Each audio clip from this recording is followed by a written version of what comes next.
ओम श्री आदिशक्ति नमः। सप्तशती के बारे में हम कुछ जानकारी ले रहे हैं। पहले तो मेरे YouTube चैनल में आप सभी का तहे दिल से मैं स्वागत करता हूँ। हमेशा कुछ ना कुछ जानकारी मैं देने का प्रयास इस चैनल के द्वारा करता रहता हूँ और बहुत सारे लोग सुनते रहते हैं। एक ऐसा है कि सप्तशती का पाठ सभी लोग, सभी जन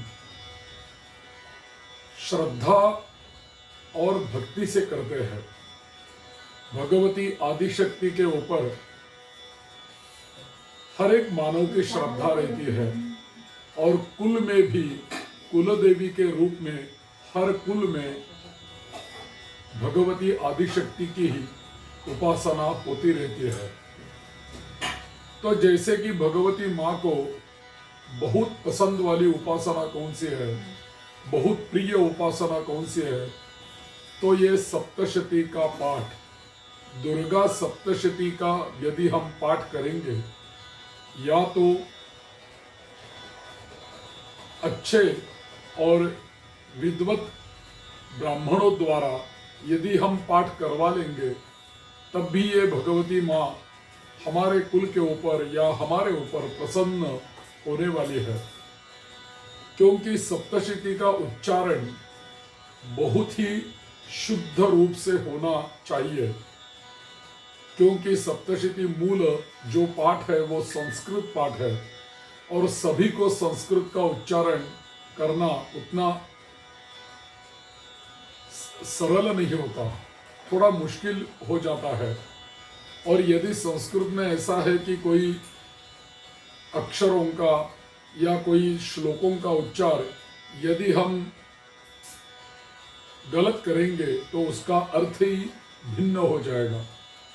जो हमें चाहिए उससे हम बहुत दूर जा सकते हैं। तो इसीलिए जिन्होंने सप्तशती की संथा ली है अपने गुरु के पास से और गुरु को एक बार पाठ सुनाया है, गुरु ने हमारा पाठ श्रवण किया है और गुरु ने यदि बोला हो कि आप अभी पाठ खुद कर सकते हैं, ऐसी गुरु की आज्ञा जिसको है वही वो पाठ कर सकते हैं। नहीं तो अपनी बोली भाषा में जो सप्तशती का भाषांतरण हुआ है वो हम कर सकते हैं। जैसे कि मराठी सप्तशती हमारे यहाँ उपलब्ध है, जैसे कि संस्कृत श्लोकों का ही मराठी श्लोकों में रूपांतरण किया है।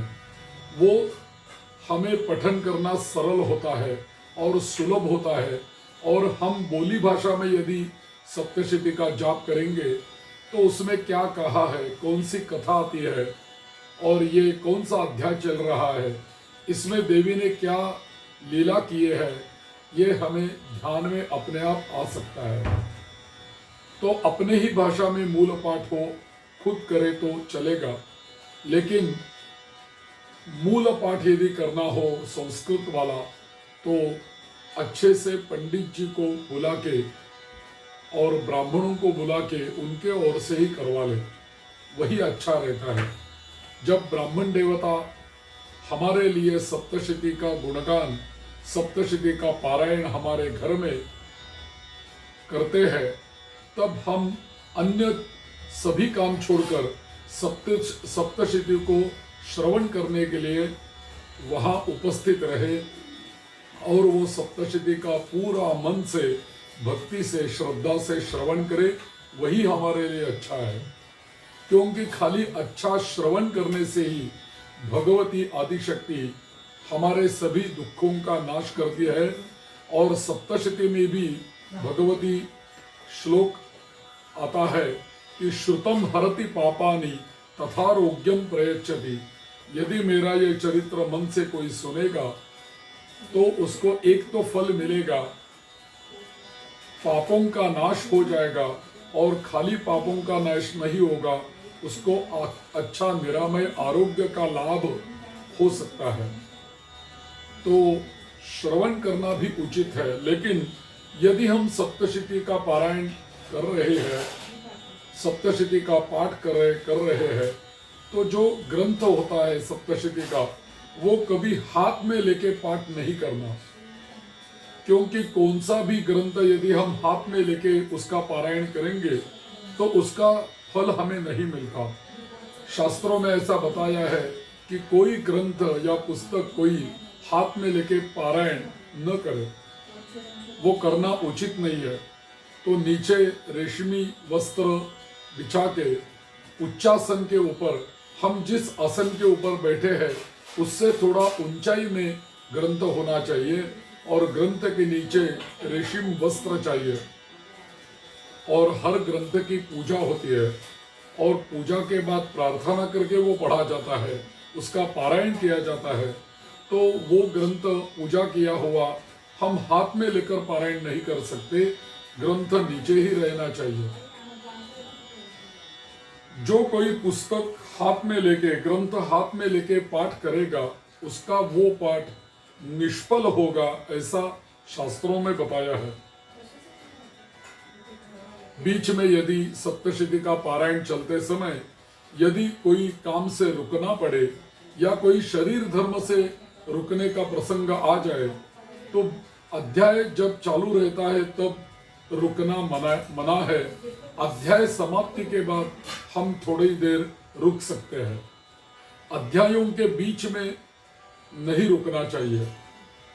अध्याय समाप्ति के स्थल पे हम रुक सकते हैं, बीच में ठहरना शास्त्रों में मनाही किया है। यदि ऐसा कोई प्रसंग आ जाए कि अध्याय चल रहा है और अध्याय के बीच में ही हमें रुकना पड़ा, तो क्या करें, वो अध्याय फिर पहले श्लोक से चालू करे और वो अध्याय पूरा पठन कर ले। लेकिन बीच में जिस अध्याय में हमें कोई संकट से रुकना पड़ा हो, तो वो अध्याय पूरा नहीं होगा, फिर पहले श्लोक से वो अध्याय शुरू करना पड़ेगा और समाप्ति की श्लोक पर्यंत वो सीधा पठन करना पड़ेगा।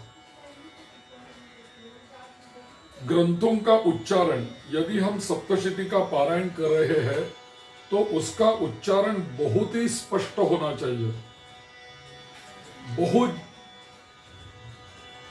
जल्दी जल्दी वो पाठ नहीं पढ़ना चाहिए और बहुत स्लोली नहीं पढ़ना चाहिए, बीच वाली गति चाहिए। पूरा स्लो मोशन में या पूरा जलद गति में वो पढ़ा नहीं जाता। जैसे कि हमें उच्चारण करना सुलभ हो, वही गति हमारे लिए अच्छी होती है। तो मध्यम स्वर से और मध्यम गति से सप्तशती का पारायण करना ही उचित है। और सप्तशती का पारायण करते समय उसमें कोई ना कोई रस चाहिए, भाव चाहिए, स्वर चाहिए। अपने पारायण में रस होना चाहिए, भाव होना चाहिए और स्वर, इन तीनों से युक्त हमारा पाठ होना चाहिए, इन तीनों से युक्त हमारा पारायण होना चाहिए। यदि हम पारायण करेंगे, सप्तशती का पाठ करेंगे या करवा लेंगे, उसमें कोई रस नहीं होगा, कोई भाव नहीं होगा, कोई स्वर का भी कोई विचार नहीं होगा, तो वो पाठ अच्छा नहीं होगा, उससे हमें जो चाहिए फल वो नहीं मिल सकते। तो पाठ करते समय बहुत श्रद्धा से, और देवी भगवती स्त्री है तो इसलिए बहुत ही हल्के स्वर से पाठ करना उचित है। यदि भक्त को धर्म, अर्थ और काम, इन तीन पुरुषार्थों की इच्छा है, तो हर दिन वो सप्तशती का पाठ अवश्य करें। यदि हर दिन सप्तशती का पाठ करेंगे तो किसी भी भक्त की या मानव की धर्म, अर्थ, काम की, ये तीनों पुरुषार्थों की इच्छा पूरी हो सकती है। जो कोई ये सप्तशती का पारायण भगवती बताती है, हमें कहती है कि जो कोई स्थिर चित्त से मेरा ये पाठ पठन करेगा, सप्तशती का पारायण करेगा, यदि भक्ति से श्रवण करेगा तो उसे मेरी कृपा ही होगी। यदि हम नित्य पाठ करते हैं तो हमें पुरुषार्थों की प्राप्ति हो सकती है, लेकिन यदि कोई नैमित्तिक कारण हो तो पाठों की संख्या हमें बढ़ानी चाहिए। तो कितने पाठ हम कौन सी संकट में कर सकते हैं, इसका भी विचार ये सप्तशती के शास्त्र में किया है। जैसे कि हम कोई शांति करवाते हैं, शांति कब करते हैं? जब कोई दोष निर्माण हो जाता है तभी उसकी शांति होती है। जैसे कि ज्वर शांति बोलते हैं, जब ज्वर आएगा तभी ज्वर शांति होगी। यदि दीप पतन शांति बोलते हैं, यदि हाथ से दिया गिरेगा तो दीप पतन शांति होगी। तो यदि कहाँ भी दोष उत्पन्न हुआ हो तो वो वहां शांति कर्म करना शास्त्रों ने बताया है। तो ऐसे शांति कर्म के बाद या पहले अवश्य सप्तशती का पारायण करें। तो शांति कर्म में भी सप्तशती के पारायण का लाभ हमें मिल सकता है। तो कोई भी शांति का कारण हो, ये सप्तशती भगवती आदिशक्ति को हम आवाहित करें, श्रद्धा से उनका पारायण करें, तो हमें शांति कर्म में भी लाभ हो सकता है। सपने तो बहुत लोग देखते हैं, लेकिन सभी सपने जो होते हैं वो अच्छे नहीं होते। कभी कभी ऐसा होता है कि मन में जैसे विचार रहते हैं और रात में सो गए तो बीच में ऐसे कोई सपने आते हैं कि वो देख के ही डर लगता है, उसको दुस्वप्न बोलते हैं। और जो मन नहीं सोचता वो हम सपने में देखते हैं, ऐसा भी होता है। और सपना देख के पूरे पसीने से भर जाते हैं, पूरा डर का माहौल पैदा हो जाता है खाली सपना देख के। ऐसे स्वप्न बार बार आने लगे तो उस दुस्वप्नों का नाश करने के लिए भगवती का ये पारायण करना भी उचित है। भवे दुस्वप्न नाशनम, ये दुस्वप्नों का नाश मेरे चरित्र के गान से होगा, ऐसा 11वें अध्याय में 12वें अध्याय में देवी माँ ने खुद बताया है। यदि किसी के कुंडली में नवग्रहों की कोई उग्र पीड़ा हो गई हो,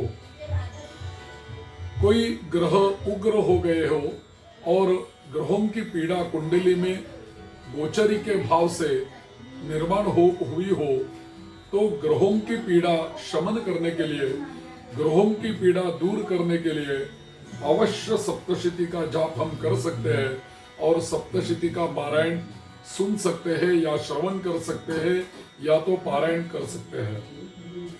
तो उग्र ग्रहों की पीड़ा का नाश करने के लिए सप्तशती का पारायण हो सकता है। बालग्रहाभिभूतानां बालानां शांतिकारकम संघात भेदे च नृणां मैत्री करणमुत्तमम्। भगवती माँ ने 12वें अध्याय में बताया है कि कोई ग्रहों की पीड़ा यदि मानवों को हो तो जरूर ये मेरा चरित्र गान करे, तो ग्रहों की पीड़ा कम हो सकती है। मेरा महात्म्य खाली श्रवण करने से ग्रहों की पीड़ा दूर हो सकती है। यदि कोई हम यात्रा में हो, ऐसे शून्य जगह पे हो कि वहां कोई नहीं है, और यदि हम अरण्य में हो तो कोई ऐसे शून्य जगह पे डर लगता है, तो मेरे चरित्र का वहां स्मरण करना, मैं तुम्हारी रक्षा करूंगी, ऐसी भगवती 12वें अध्याय में बोल रही है। यदि हमारे शत्रुओं से हम पीड़ित है, पूरे चारों ओर से हमारे शत्रु हमारे चारों ओर घूम रहे हैं और हमें त्रस्त कर रहे हैं, तो सभी दस्युओं का, शत्रुओं का नाश करने के लिए मेरा चरित्र का गान अवश्य करें। यदि कोई राज्य के ऊपर शत्रुओं का संकट आया हो कोई परकीय आक्रमण हुआ हो तो देश और राष्ट्र की रक्षा के लिए मेरा जाप और पारायण हो सकता है। कोई उग्र बाधा हो, किसी को कोई बाधा हुई हो तब भी ये पारायण हो सकता है। कोई वेदना से ग्रस्त हो तो भी ये मेरा पारायण हो सकता है। यदि हम वेदनाग्रस्त हो तो संकल्प करके यदि हम पारायण करेंगे तो हमारी वेदना कम हो सकती है। उग्र बाधा हो और पारायण किया संकल्प से तो बाधाएं भी कम हो सकती है। किसी भी विषयों से हम यदि त्रस्त है तो सभी पीड़ा के लिए, सभी बाधा के लिए उपयुक्त औषधि ये सप्तशती मात्र है। ये 700 श्लोक पूरी भगवती माँ का स्वरूप है। इनका उच्चारण से ही हमारी सभी संकटों से मुक्ति हो जाती है। जो कोई मानव त्रस्त हो गया हो उसे तो मेरा ये महात्मा अवश्य श्रवण करना चाहिए, या ये मेरे महात्म्य का, चरित्र का गान करना चाहिए, या तो इसका स्मरण करना चाहिए। तो ऐसा करने से सभी संकटों से मानव की मुक्ति हो सकती है। यदि कोई उपद्रव हो गया हो तो उपद्रवों के नाश के लिए या उपद्रवों से छुटकारा पाने के लिए हम सप्तशती का पाठ कर सकते हैं। कोई भी उपद्रव हो गया हो, किसी से भी उपद्रव हुआ हो तो हम सप्तशती के 3 पारायण कर सकते हैं। यदि हम 3 पाठ करेंगे तो हम उपद्रवों से मुक्त हो सकते हैं। यदि ग्रहों की पीड़ा हो तो कम से कम सप्तशती के 5 पाठ करना उचित है।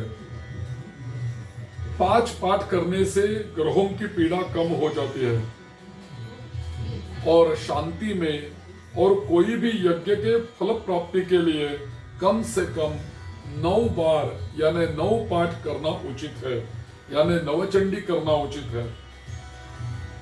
कोई भी न्यायालय में यदि काम हो, कोई न्याय चाहिए तो, और शत्रुओं को वश करने के लिए कम से कम 11 पाठ करे तो अच्छा रहेगा। हमारे शत्रुओं के नाश के लिए 12 पाठ का विधान है। यदि हम 12 पाठ करेंगे तो हमारे सभी अंतर और बहिस्थ शत्रुओं का नाश हो सकता है। किसी को भी वश करने के लिए 14 या सौख्य यानी सुख की प्राप्ति के लिए और लक्ष्मी के प्राप्ति के लिए 15 पाठ किए जाते हैं। सुख के प्राप्ति के लिए और लक्ष्मी के प्राप्ति के लिए 15 बार ये पारायण करना चाहिए। संतान सुख प्राप्ति के लिए कम से कम 16 बार पारायण करना चाहिए। भय नाशार्थ कम से कम 20 यानी 20 पाठ करना चाहिए। और कोई भी यदि बंधन होगा तो बंधन मुक्ति के लिए 25 पाठ करना चाहिए। यदि कोई दुर्धर रोग होगा और कुल के ऊपर कोई संकट होगा, और यदि कोई मृत्यु से जूझ रहा हो, आयुष्य वर्धापित होने के लिए और शत्रुओं की पीड़ा कम होने के लिए, रोग से छुटकारा पाने के लिए, और हमारी आध्यात्मिक, आधि भौतिक, आधि दैविक, ये सभी तीनों में से जो उत्पात है, मानवों को जो तकलीफ होती है, वो दोष ऐसे रहते हैं: आध्यात्मिक दोष, आधि भौतिक दोष और आधि दैविक दोष।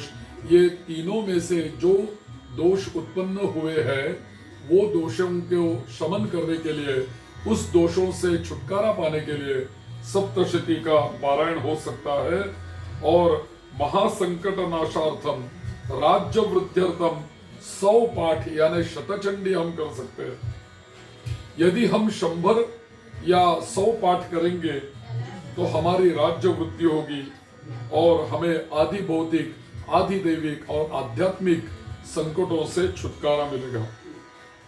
यदि हम सप्तशती का सहस्र बार पारायण करेंगे, 1000 पाठ करेंगे, तो हमें सभी यज्ञों का फल मिल सकता है और हमारे सभी मनोरथ देवी भगवती माँ के आशीर्वाद से पूरे हो सकते हैं। सिद्धि पाने के लिए या मोक्ष पाने के लिए सहस्र पाठ करना उचित है। सहस्र पाठों का विधान हमारे ग्रंथों में बताया है। ये सभी काम्य जो पाठ होते हैं वो संकल्प पूर्वक करना ही उचित है। यदि हम कोई कामना के लिए संख्या में पाठ करेंगे तो उससे पहले उसका संकल्प होना जरूरी है।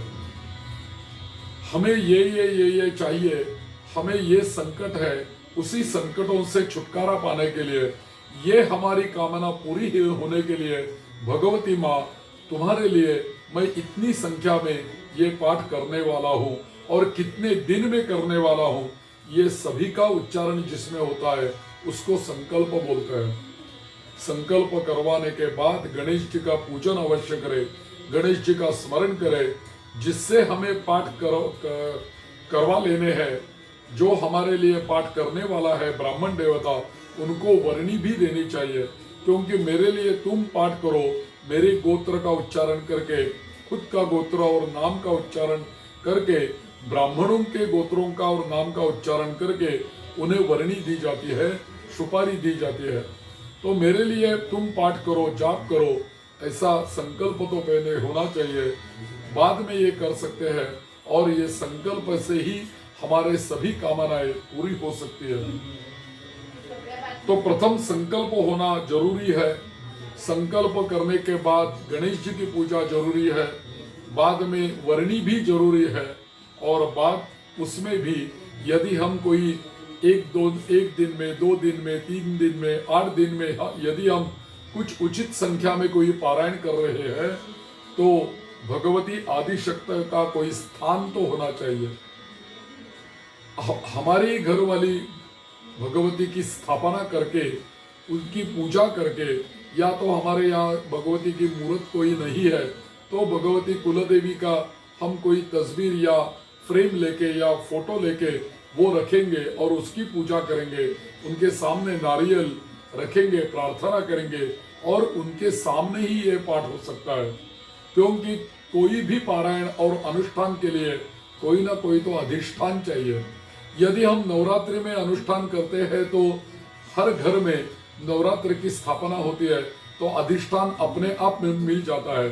लेकिन नवरात्र के उपरांत कोई दूसरे दिन में, दूसरी तिथियों में यदि हम पारायण करने वाले हैं तो अधिष्ठान होना जरूरी है।